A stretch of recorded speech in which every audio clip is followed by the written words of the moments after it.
Hey folks, welcome to another Xrumer7.com tutorial video. In this video we're going to talk about advanced project settings. In particular, we're going to talk about how to use the Xrumer variation system. This is very important. You do not want to use Xrumer without this. So basically we'll boot up Xrumer, we'll go into our project settings, and we'll begin with a simple macro. It's a variable system. And we'll use the bracket keys with the shift key held down. I will be providing a PDF with copies of all these codes. And we'll type two words, red and blue. Now in between these two words we will put a line. Now let's say we want to put the word awesome and pink. Each of these is one possible word Xrumer will use when we post the topic. So in between these brackets, it'll be either red or blue, or awesome and pink, and it will both of these. For example, if we wanted to choose only one of the four above, we would do red, blue, awesome, pink, all within the same set of brackets. Each set of brackets is its own variable system. One of the words inside will be chosen. You can even do phrases such as, hi, my name is, phrase number 2, in concert with something like,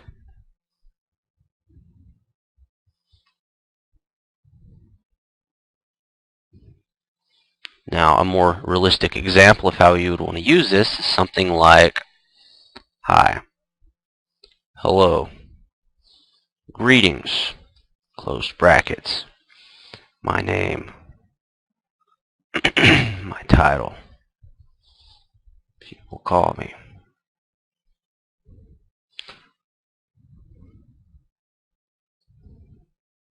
You can very quickly use this variation system to create unique messages.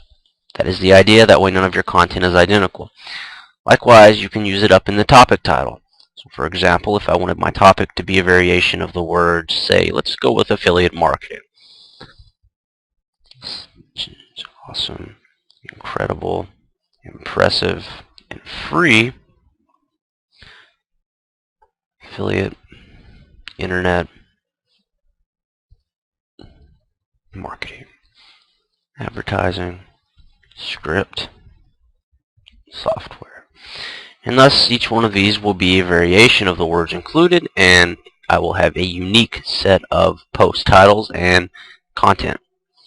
Okay, now we're going to get into more complex stuff. This is just a basic variation system. Say you want to create a message that includes the host name, the site URL you were posting to. You could create a macro something like this. Well, greetings, my name is, we'll just build off of this one. I really like your website, number, host name. And this will place the address of the site you were posting to, just the domain name, next to this content.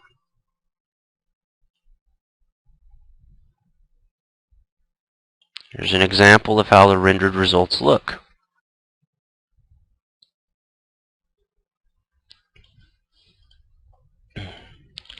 Okay, now we're going to do something else. We're going to use a system that will create a random number or letter at the end of something. This is useful for usernames and really not much else. So we'll do this with our username. First, we'll put in a set of possible names.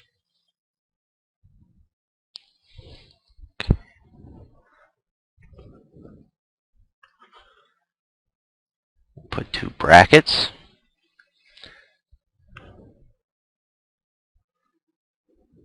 And as you will see, a random number of 1 through 9 will be appended to the end. We can do it with letters as well.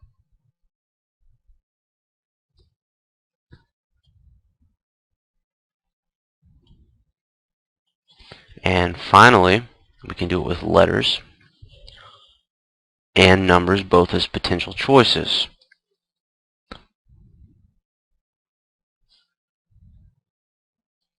Simply place a comma in between the A and Z and 0.9. Here you will see. I'll randomly choose a letter or a number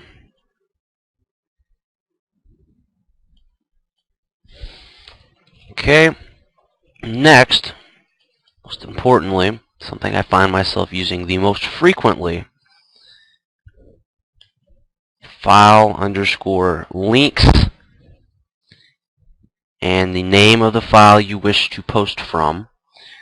In this example, what I'm going to show you how to do is post from your success file, and I'll explain why this is important momentarily. So what you will do is you will go to your logs folder and open up a project. Now normally there will be a success.txt file in here. This is a new install of Xrumer, so there is not. So I will simply rename this to success.txt.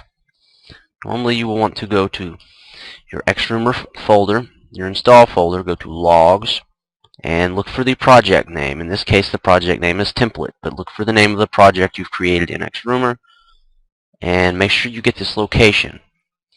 You'll want to, of course, have a thorough or precise idea of where it's at, and you'll copy the entire contents of that.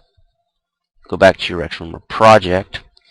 You will place the full location on your hard drive of the success file. You can do this with any other file as well.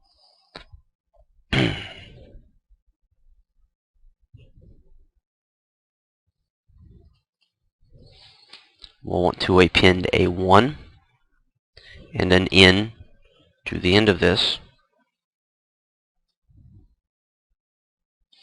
and a closing bracket. Now what this example will do is place a random link here from the success file as it is generated. So to go look at an example,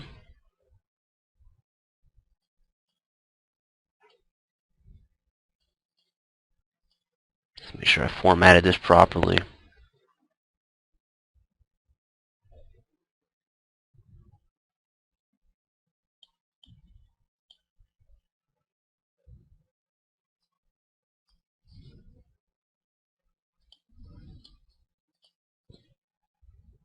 You can simply click the File Links button, of course.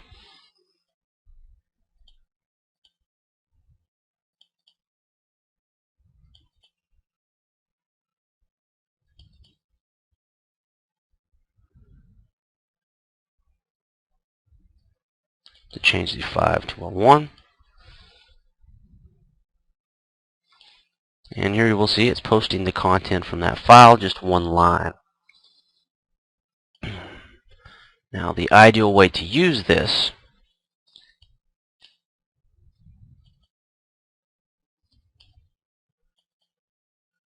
as I said, is to go directly to the logs folder and place the success file. You want to change it to 1, otherwise it will post from 5 lines. Now, in a lot of cases, what you'll want to do is you'll want to take a link code, as if you were generating a link, and place it on the outside of this code. Place this on the inside. Let me give you an example. So what we'll want to do is set up a proper link code as per usual.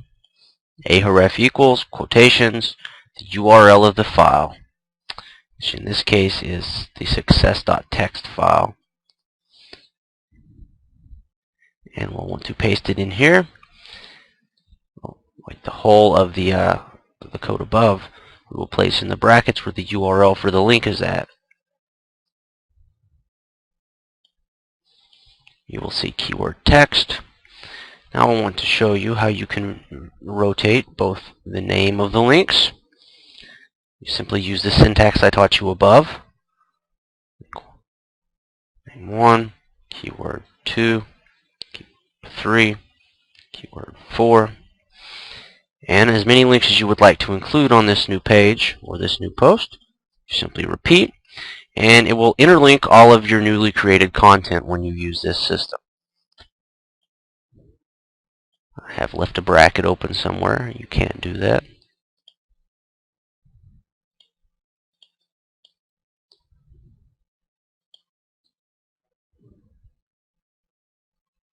Alright, here it is.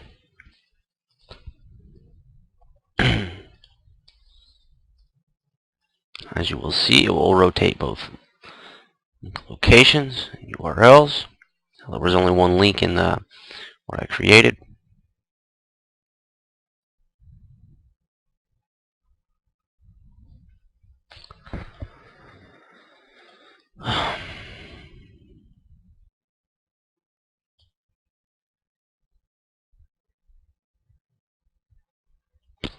Okay, that just about finishes it for this basic tutorial on using Xrumer syntax.